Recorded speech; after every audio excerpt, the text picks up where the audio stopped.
Hello! Hoje é dia 13 de agosto de 2024, meu aniversário. 42, garoto. Olha só, eu quero gravar uns relatos das sessões de apometria que eu tenho participado.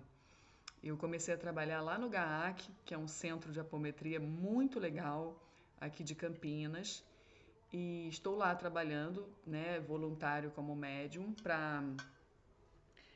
claro, por gratidão, né, estar lá, porque o trabalho de lá me ajuda muito meus pacientes, e porque também é bom para a gente, né?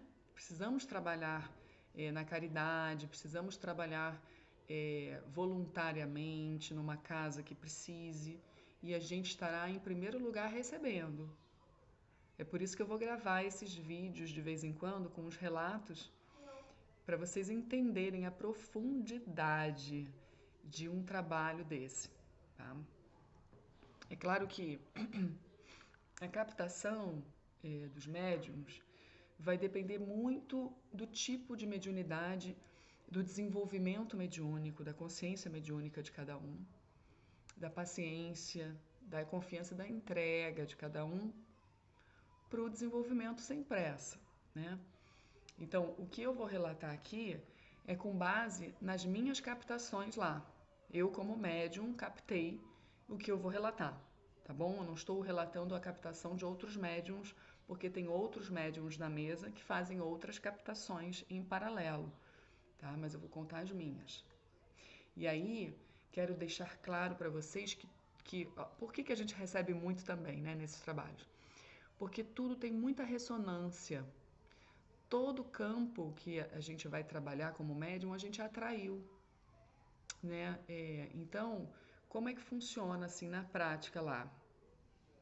A paciente presencialmente, né? O paciente vai entrar e vai sentar e ele vai assistir o trabalho.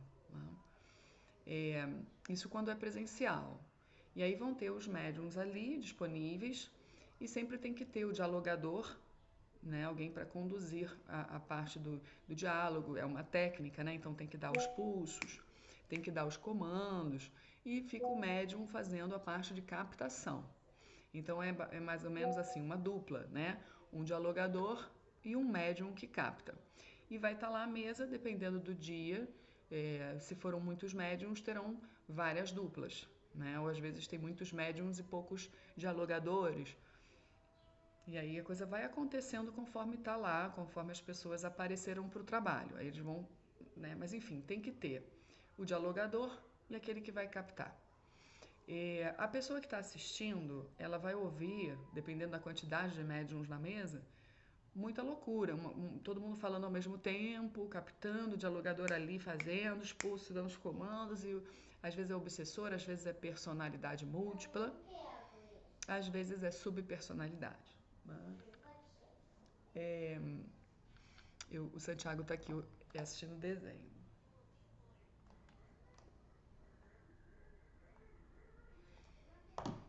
Então, a pessoa a ser tratada, mesmo que seja à distância, ela vai preencher uma ficha, né, dizendo por que ela está ali e quais são os pontos que ela gostaria que a espiritualidade ajudasse ela. Fica aí, tenha paciência, porque nem sempre a gente consegue fazer um vídeo assim, do jeito que a gente quer. Então, já tem a ficha escrita pela própria pessoa. E quando a pessoa está ali presente, ela vai relatar. Desde a sessão passada eu me sinto melhor aqui, ali, venho observando isso, aquilo outro. E aí, no geral, presencial são 3 sessões. Se a gente sente que está tudo bem, a pessoa tem alta, né? Quando é à distância, que eu já fiz um trabalho lá à distância também, estou trabalhando como médium também à distância, a gente pega a ficha, a pessoa não está ali, né? Mas ela preencheu a ficha e a gente vai abrir a mesa com os médiums e abrir a frequência igual. O trabalho à distância, ele tende a ser mais tranquilo, né? Porque a pessoa presencialmente, parece que o bicho pega mais. Pelo menos é o que eu estou percebendo até agora. Foi bem cansativo. Mas também depende, né? São 2 atendimentos por vez, por dia. Né? Então a gente atendeu foram 2 à distância e 2 presenciais, exatamente. Então eu fiz 4 atendimentos lá até agora. É 1 hora para cada atendimento. Então, eu acho que no à distância a gente fez 3, porque foi um tempo mais reduzido. Tem menos médiums, entendeu?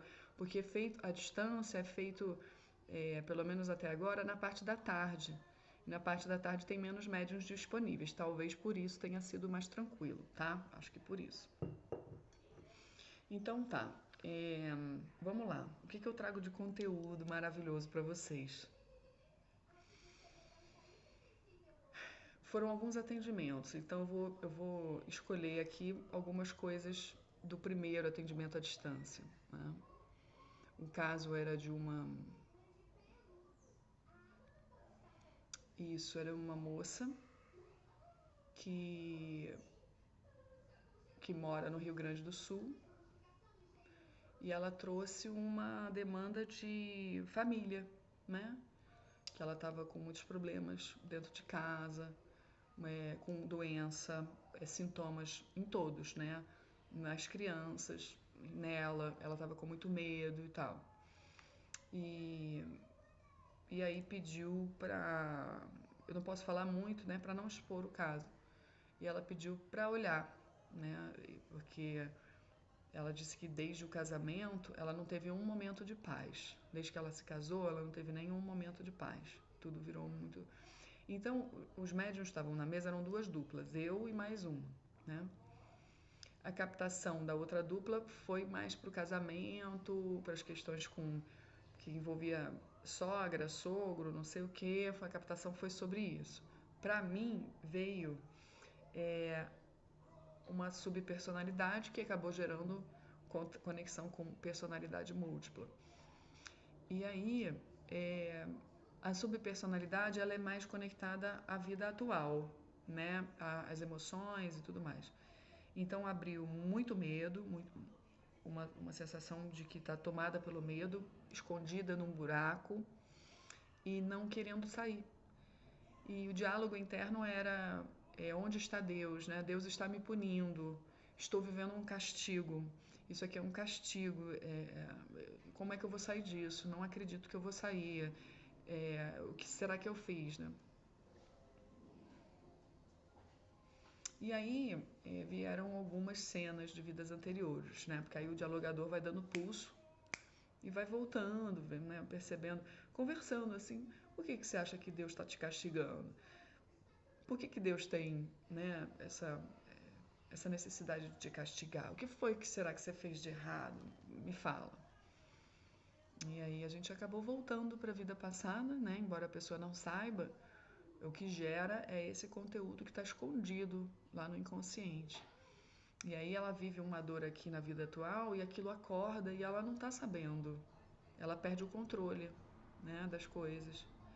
E tudo começa, obviamente, a perder o sentido, a perder a força, a ficar pior. Né? Então, a gente começou a acessar uns lugares assim de... Primeiro eu acessei uma igreja, e ela estava lá, numa igreja, rezando. Ela rezava muito, uma vida passada, tá? Ela rezava muito e estava sendo alvo de um problema muito grande, porque para a época ela estava grávida e ela não, ela fornicou. Me lembro até que o dialogador falou assim, você andou fornicando, né? E ele trouxe um tom mais leve, mais brincalhão, para que ela saísse daquela dor com, sabe, com mais leveza. E ela realmente, ela tinha feito essa, né, teve um relacionamento, o cara engravidou, quando ele soube que ela estava grávida, ele foi embora. E ela ficou com aquilo e teve o bebê, e ela deu o bebê, né? Então, o que foi feito ali foi, trouxeram o bebê, mostraram para o bebê a vida que ele teve, que foi uma vida muito amorosa e acolhedora, porque ele foi acolhido, né? Ele foi abandonado na igreja, ele foi recebido por uma família, essa família queria um bebê e houve uma coisa legal, né? Então, desse bebê que está na vida dela hoje, né? Ele está na vida dela hoje. E o bebê da vida dela hoje é também filho. Né? E esse filho é um bebê hoje. E ele está com problema no ouvido. E o ouvido, ali o que me foi mostrado? Que ele era esse bebê que foi abandonado por ela e que hoje reencontrou ela e sente um medo de ser abandonado novamente. Então, no momento em que pegam esse bebê na outra vida, né, e tratam essa ressonância, essa ligação de medo do abandono, naturalmente tende a melhorar o ouvido, né? Agora a gente vai, depois, não sei se sou eu que vou atender ela de novo, mas geralmente eles falam o que aconteceu, né? E ela foi abandonada por esse cara, abandonou esse bebê, e a gente voltou mais vidas para a gente entender o porquê dessa história, né? Pelo menos um pouco entender. E aí a gente voltou para uma vida onde ela era um homem e esse homem engravidou muitas mulheres, muitos abortos, sabe? Muitas mulheres cobradoras, muitos bebês cobradores, sabe? Espíritos cobradores em cima dele, pelo abandono, pelo não sei o quê. Então, nossa, muitas vidas assim onde ela foi pesada mesmo, sabe? Com quem estava em volta, ela não soube lidar. E aí esse homem, foram trazidas todas essas mulheres, todas essas crianças, para que ele pedisse perdão para elas, se conscientizasse os dois lados, e aquilo harmoniza, né? Com os comandos, com as hierarquias e tal, aquilo foi tratado. Eu não me lembro agora se a gente chegou a uma outra vida que gerasse esse homem.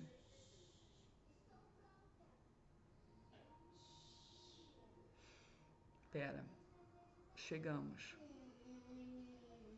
Não, esse é um outro caso, tá? Então, por ressonância, eu tratei esse caso, que obviamente fala de medo, sintomas, conexão com Deus, essa coisa do dogma, né? A coisa do abandono, da rejeição, né? Da maternidade, do medo de ser mãe, essas coisas por conexão, né? Chegaram para mim.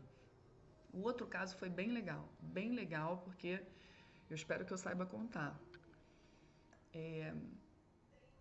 Era uma mulher, mas não era... Era mais nova que essa primeira, tá? E ela tá com um problema... O problema dela... Que ela tá eu acho que ela tá tentando engravidar. Exatamente. Tá tentando engravidar, não está conseguindo. Teve algumas perdas e está morrendo de medo de ter de novo, engravidar de novo e não conseguir. E ela relatou um problema muito sério com o sogro. E sempre tem esses problemas de família, viu, gente? É o que mais tem. Sogro, sogra, sabe? E quando você vai abrir o campo é uma coisa... E aí, novamente, a parte do sogro ficou para outra dupla. E eu fiquei com a parte da gravidez. Né? O que aconteceu ali quando a gente abriu? Quando a gente abriu, a gente acessou uma série de vidas. E a gente chegou numa dor muito grande, uma dor assim de... Foi isso, eu puxei a subpersonalidade. E aí comecei a chorar muito, muita tristeza. E ela dizia assim: eu não sei se eu vou conseguir a coisa que eu mais quero na minha vida. É ter filho, né? eu não sei se eu vou conseguir. É, e ele, falando do sogro, e ele parece que ri da minha cara toda hora. Parece que ele me dá um atestado de que eu não vou conseguir mesmo. Então, esse era o sentimento atual de corpo de dor que eu puxei, enquanto as outras médiums puxaram a parte de vidas passadas dela com o sogro. Tá? Bem legal, o trabalho fica bem completo.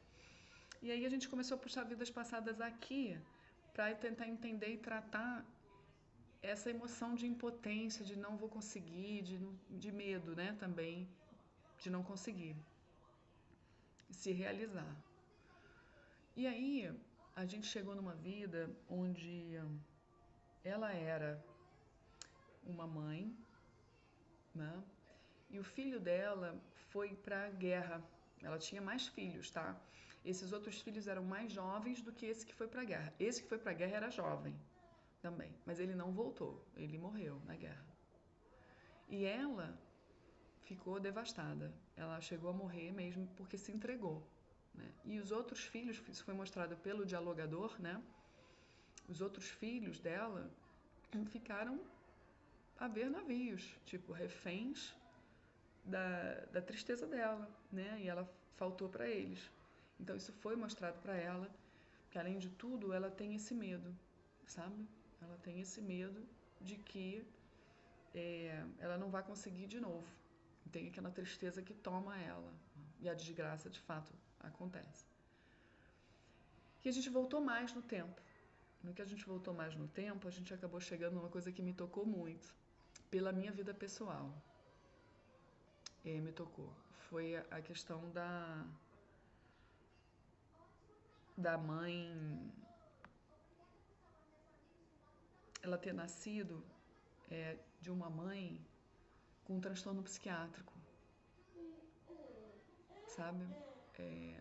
Uma mãe totalmente desprovida de condições de olhar. Sabe quando a mãe não pode porque ela não tá ali, ela tem um problema sério, mental, né? E ela não tá ali. E eu senti, eu tava ali, né, vivendo aquilo, e eu senti, nossa, por que que isso acontece, sabe? E essa era a pergunta que estava no ar ali no campo dela. Por que que eu tenho uma mãe indisponível dessa maneira? Não fui vista, não sei. Né? E veio assim, que aí o dialogador falou, tudo tem uma razão, né? Tem que existir um porquê. Você, agora você pode ver o porquê, eles vão te mostrar na sua tela mental. Eles vão te mostrar. E me veio uma clareza, um entendimento.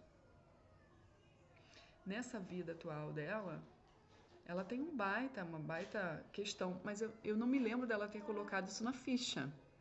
Mas foi o que veio para mim. Que tem uma questão séria com mãe e é como se ela tivesse sozinha para ter que lidar e ela ainda, sei lá, tem o sogro que parece que desperta nela o pior também, então, enfim. E aí, qual era o objetivo deles terem mostrado um acesso tão forte?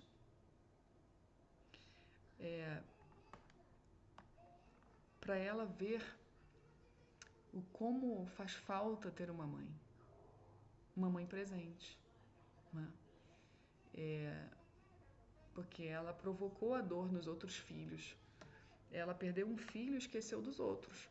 Pela dor dela, ela foi tomada pela dor. E o que foi mostrado para ela é que às vezes a gente nasce com uma mãe que está indisponível para que a gente valorize a disponibilidade das mães, para que a gente possa perceber o quão importante é para a gente, né?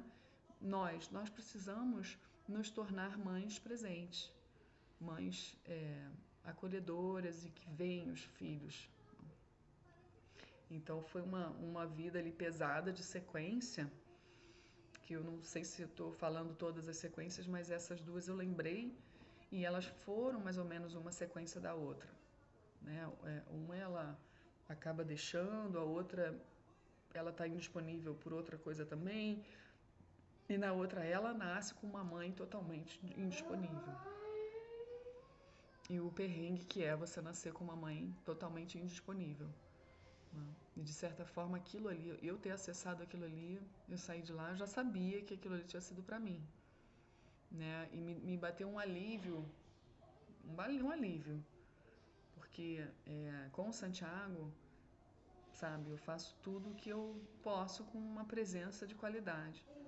Eu tenho isso em mim, sabe? Porque eu sei que, embora meus pais tenham feito o melhor deles, eu sei que eles não me viam. Eu sei que eles não me viam.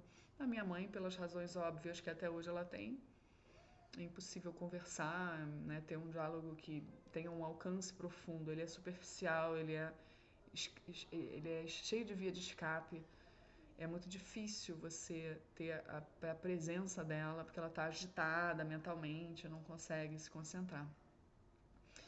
Então, com o Santiago, realmente, eu busco ser o mais presente possível, porque eu sei a falta que isso faz. Mas o importante é perceber que, para eu ter atraído essa mãe, alguma coisa eu devo ter feito em relação, né, a ter abandonado, alguma coisa aí que tenha gerado isso. Sempre tem. E aí, ressonâncias de campo é muito interessante, porque eu assisti um filme que se chama... Qual é o filme mesmo, o nome do filme? Os Rejeitados. Tem na Amazon. Os Rejeitados. Um filmaço, um ator muito bom. O filme fala das relações, da perspectiva de cada um, como as pessoas se compõem, todos têm uma história, né, atrás, todos têm uma história difícil e todos os perfis assim de rejeitados que são os melhores, né, para você estudar, para você, né, encontrar riqueza, são os rejeitados. E nesse filme, um dos alunos que são muito rebeldes, né, e rejeitados, fala da história desse aluno. Né? E esse é um professor de escola, né? E ele é muito interessante porque esse garoto, você vai descobrir na narrativa do filme, que ele tem uma questão séria com o pai. E o pai dele teve uma questão séria com a loucura. Então você vê o garoto tentando conversar com o pai e o pai não, sabe? Não tem pra dar, não tá ali, né? Então o campo me trouxe esse filme. E um outro filme também que eu assisti bem legal, que me tocou, foi o Árvore da Vida. A Árvore da Vida, que é a história, né, o Brad Pitt, e eles perdem um filho. O filme é lento, é chato. Eu me lembro que eu assisti no cinema e fui embora, assim, não consegui. Mas aí eu tentei assistir agora de novo, até não assisti até o final. Vou dar uma forçadinha. Mas é um filme lento, né? Com muita imagem, com muita música, ópera e tal. E é meio sacal. E traz a tristeza, né? Mas também traz essa coisa da mãe que perde o filho, do filho que tinha um irmão que morreu, e como é que ficou esse irmão quando cresceu. Todo mundo refém daquela morte, né? Então esses temas estão me rondando, temas mais profundos por conta desses campos aí apométricos que eu venho entrando. E ontem eu fiz um trabalho, né, na parte da noite, e esse trabalho foi muito pesado, mas sensacional. Sensacional. Eu peço até perdão para vocês, porque eu fiz ontem à noite, hoje eu acordei, tomei um café e vim fazer o vídeo, para não perder as histórias, mas já perdi, já perdi. Mas esses de ontem à noite foram bem legais também, né? E o mais interessante é você perceber as histórias montadas, né? E são histórias verdadeiras, tá? Histórias verdadeiras. O que a gente acessa ali são vidas passadas mesmo, né? Existem trabalhos ali, porque obviamente eles estão desligando hologramas e realidades paralelas e tal, com certeza vai limpar muita coisa. Mas o que eles deixam manifestar são vidas reais. São vidas reais. Porque é a construção daquilo ali. Então a espiritualidade, ela sabe o que é real e o que não é. A espiritualidade da luz, ela tem condições de pegar os arquivos falsos, dar uma limpada e puxar os arquivos verdadeiros e limpar também. Então a pessoa sai com um grande alívio, né? E na sessão de ontem a gente teve muita desobsessão. Desobsessão porque foram 2 pacientes que tiveram alta, então na hora da alta, né, depois da terceira sessão, é feita uma limpeza na casa da pessoa. E a casa da pessoa, nossa, né, às vezes está realmente sujo. E aí, é, a primeira pessoa, o que eu acessei foi uma questão de vergonha da sua sexualidade, uma autoestima muito baixa por conta de abusos sexuais que ela sofreu na infância. E uma coisa muito forte que a mãe entregou. Ela tinha certeza que a mãe era a pessoa que era culpada por tudo aquilo, porque ela via tudo e não fazia nada. Ela foi abusada por muita gente, né? Tio, primo, não sei o quê. Então a gente voltou, né? O dialogador deu os pulsos, a gente foi voltando e a gente foi voltando para ver o que acontecia com essa mãe. E muito interessante porque realmente a gente chegou nos lugares onde a mãe aprontou, sabe? Nossa, mas a gente chegou num lugar, pá, que era Egito Antigo. Egito Antigo, magia, entrega de bebê, não sei o que, não sei o que. Foi ali onde tudo começou. Então percebam, obviamente tinha contrato, mas ninguém falou sobre isso. Né? E a coisa é tratada lá. Né? Não sei, isso fica com a espiritualidade mesmo. Mas eu nem mencionei essa coisa de contrato, nem nada, porque o que eu senti ali? Eu senti que... eu senti a egrégora. É a egrégora que manda, não sou eu, entendeu? Então eu senti que o negócio estava sendo feito. Então não tinha necessidade de eu falar ou eu tentar fazer o comando, que eu tô ali para trabalhar, eu não tô ali para coordenar, entendeu? Mas foi um trabalho muito bonito quando a gente fechou essa parte, né, da mãe, da filha, dessa coisa da entrega para magia. E aí voltou um pouquinho para trás e a gente conseguiu chegar no lugar onde essa filha também tinha, né, aprontado com essa mãe. E a coisa se harmoniza, né? Para a autoestima dela hoje ficar melhor. E ela não projetar nos filhos o medo que ela tem. E aí, na hora que fomos limpar na casa dela, cara, a mesa, né? E aí eu puxei um obsessor que pra mim, eu não falei isso, mas o que eu senti foi que ele vinha assim, ele veio gargalhando, né? E não chegava a ser um Exu, mas me parecia, lembrava uma energia de Exu, né? Na forma que ele falava e ele fazia bagunça mesmo. E eu entrei porque me convidaram, né? Eles sempre falam isso. Então agora eu faço porque deixam também, né? Se eu for embora vai chegar outro. Mas é assim, aí mostraram ele no espelho, não sei o que, aí ele assim, pô, não é possível que isso aí sou eu. Não, pois é, isso aqui é você, agora deixa eu te mostrar você antes. Aí mostrava, esse aqui é você antes. Aí ele, esse aí sou eu, esse aí sou eu mesmo. Que era bonitão, né? Aí ele falou, mas você não tá assim, você tá assim. E ele, rapaz, mas como é que eu fui ficar assim? Não é possível que sou eu. Aí, automaticamente, inteligente, enquanto o outro obsessor do meu lado começou a chorar, tava gargalhando, né? Mas aí o dialogador fez a intervenção e ele começou a chorar. Aí ele falava assim, eu não vou fazer isso aí que ele tá fazendo não, eu não vou chorar não. Nem pensar, eu tenho honra. Eu fiz porque eu quis e você tá me mostrando, eu vejo. E vamos lá, vamos combinar aqui que para onde eu vou agora e eu vou, entendeu? Mas antes de você ir, você pode retirar tudo que você colocou? Eu posso. Mas antes de ir embora, eu quero dar um recado para essa moça. Ele falou assim que nessa casa tá entrando quem quer, né? Que não é essa bagunça não. E ela que deixa.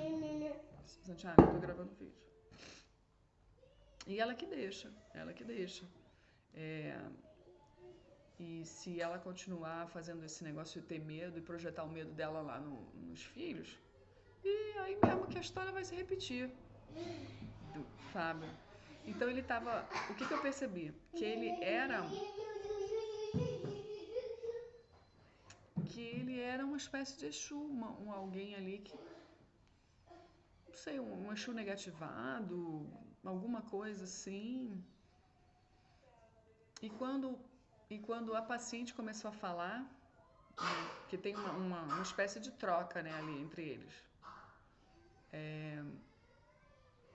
Ela falou assim, interessante é que na minha casa todos os meus filhos...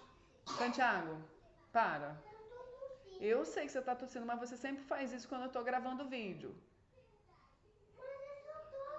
Tá bom. Aí começou a falar assim, meus filhos são da Umbanda, eu sou... eu sei, eu entendo que eu realmente tenho esse problema, minha filha tem um problema de raiva, não sei o que, não sei o que. Aí quem estava dirigindo a mesa conversou com ela, né, sobre a raiva, sobre esses comportamentos que abrem brechas, não sei o que, não sei o que. Mas ela falou que um filho consome ayahuasca. Cara, quando ela falou isso, eu falei, é isso. Então entrando é por aí, entendeu? Porque raiva todo mundo tem, sabe? Não era disso que esses caras estavam falando, eles estavam fazendo uma festa astral com o aceite dessa galera. E era uma galera espiritual negativada. Para, Santiago! Pô, filho! Ele sempre faz isso, por isso eu tô falando com ele assim. Eu pedi antes de gravar o vídeo pra você ficar em silêncio. Obrigada. Então eu tive que falar pra ela. Ela começou a falar, eu já fui espírita kardecista e tenho medo de fazer evangelho no lar por conta de atrair espíritos. Vocês concordam com isso ou não? Não sei o que. Posso fazer? Não posso fazer? Começou uma... Aí o dirigente conversou com ela sobre isso. Aí depois eu falei, só isso que eu falei. Falei, você não precisa ter medo do evangelho no lar. Você precisa ter medo da ayahuasca. Eu só falei isso porque eu tô lá para ser médium, entende? Quem tem que falar é o dirigente. Mas como o dirigente não levou para esse lado, eu preferi sinalizar só para ela ficar ligada. Não sei nem se ela vai ficar, mas enfim. Foi por ali a bagunça, viu? Foi por ali, exatamente. E o outro tratamento que a gente fez foi de uma moça, uma senhora, que estava com um problema com a irmã, né? A irmã dela, elas brigaram feio, e ela disse que elas nunca tiveram um relacionamento tranquilo, e a irmã é mãe de santo hoje, né? E ela sempre trabalhou no terreiro dessa irmã, e agora ela estava meio perdida para onde ela vai. E queria ver também a questão, acho que do cigarro, né? Aí, o que eu captei, né? Porque foi muita captação legal, mas o que eu captei? Eu captei uma baita briga entre irmãos. Há muito tempo. Que elas são gêmeas, eu acho. Se eu não me engano, elas são gêmeas. Mas, gente, há muito tempo elas estão vindo juntas. Há muito tempo, há muito tempo. Esse negócio é muito antigo.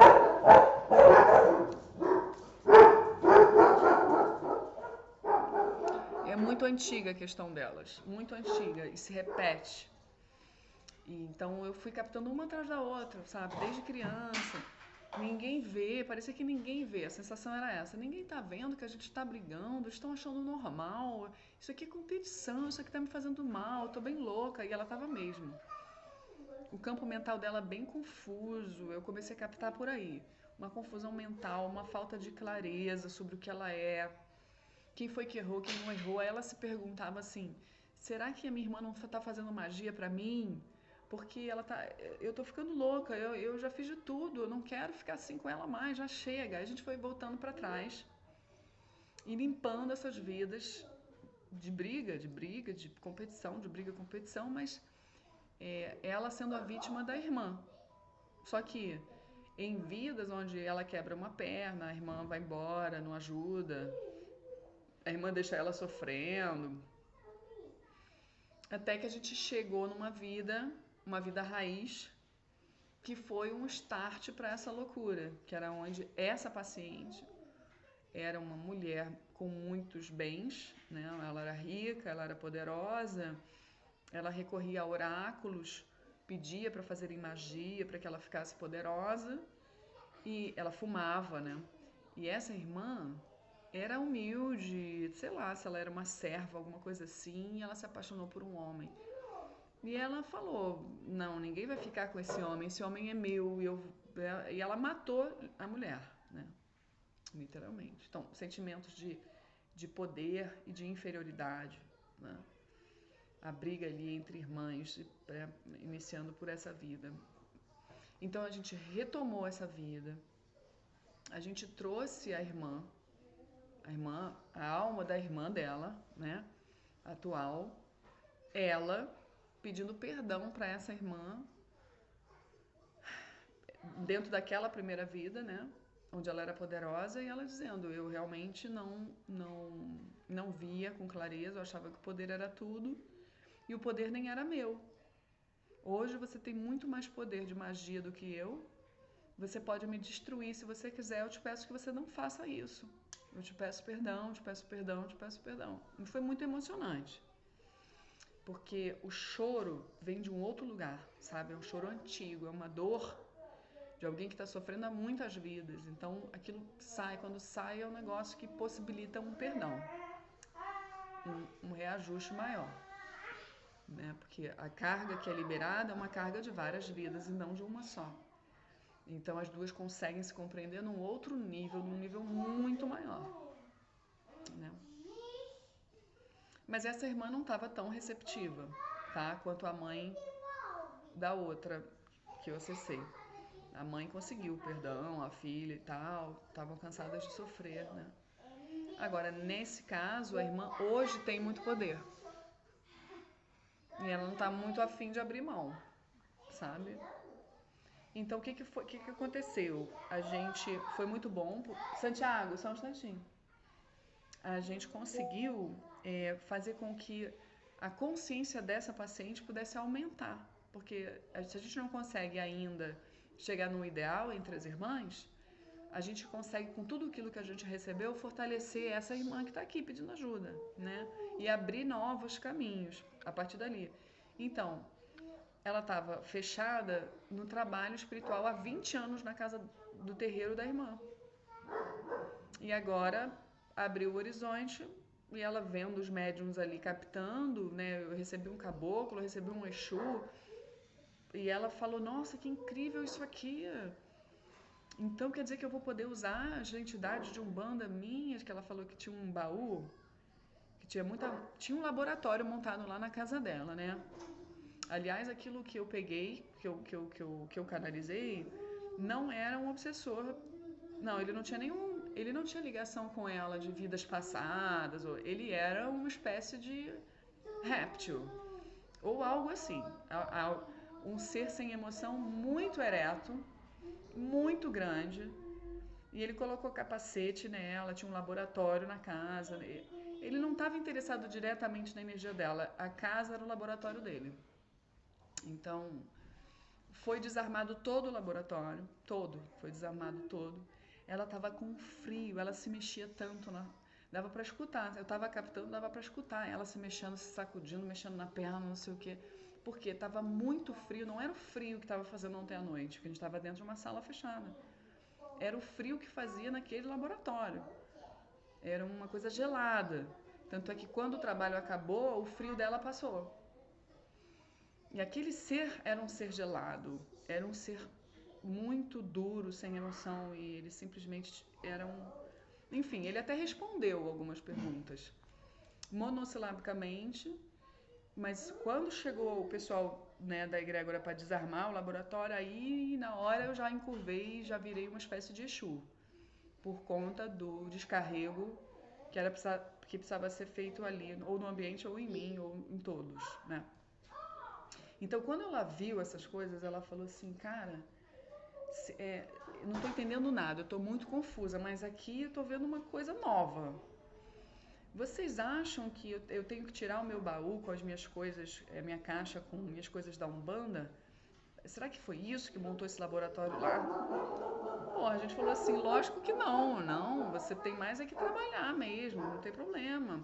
Esse laboratório estava lá e não tinha nada a ver com Umbanda. Era uma outra história, sabe?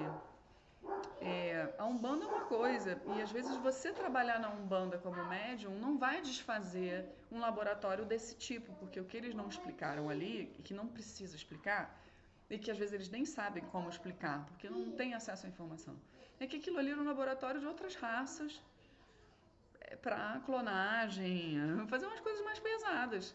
Tanto é que o dialogador que estava comigo, ele sentiu que eu ainda tinha uma coisa ali.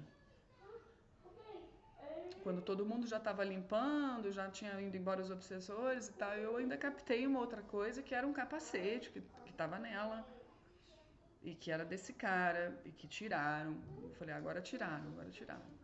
E aí veio uma entidade que era a entidade dela, caboclo. E o caboclo falou, muito obrigado, retiraremos todo o resto no tempo apropriado, sabe?